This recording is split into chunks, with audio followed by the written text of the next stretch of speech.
Gandang araw po sa inyong lahat, mga ka-idol, at kumusta naman po kayong lahat dyan?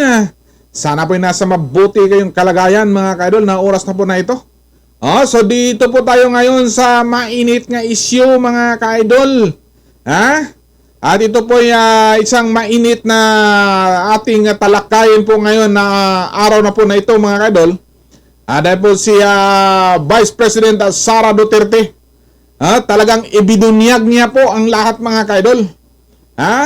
Tungkol po sa performance po ng ating presidente na si BBM, mga ka-idol. So mainit na inihayag ni Vice President Sara Duterte kung ano ba ang talagang trabaho ng ating presidente ngayon, mga ka-idol. Ayon pa nga sa mga aligasyon sa tagapagsalita sa palasyo, mga ka-idol, nga si BP Sara daw ay hindi daw nagtatrabaho. Pero tingnan po natin, mga ka-idol, ang panayam po ni Vice President Sara Duterte tungkol po sa performance ng ating presidente ngayon, mga ka-idol, kung ano ba talaga ang kanyang gawain. Kasi si BP Sara, dati po siyang secretary sa DepEd, mga ka-idol. So may alam siya tungkol sa kalakaran po sa loob ng palasyo, kung ano ba talaga ang performance po ng ating presidente.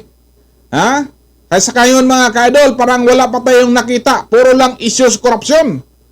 So panoorin po natin, mga ka-idol, si Vice President Sara Duterte sa kanyang panayam, mga ka-idol. Ano ba talaga?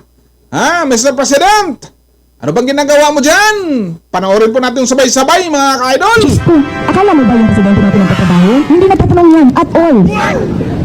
Hindi, I swear to the flag, si BBM, hindi yan siya.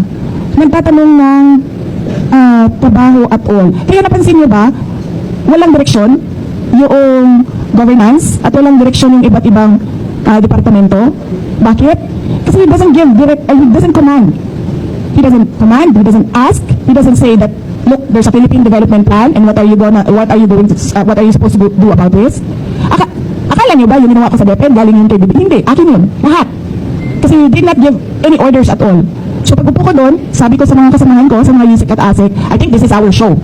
Kasi walang participation at all ang Pangulo. So gagawin na lang natin kung ano yung dapat gawin para sa edukasyon dito sa ating bayan. So we created the matatag agenda, we followed through with the matatag curriculum, at unfortunately hindi kami natapos kasi yun nga, nag-decide ako na I don't deserve the attacks that were thrown at me.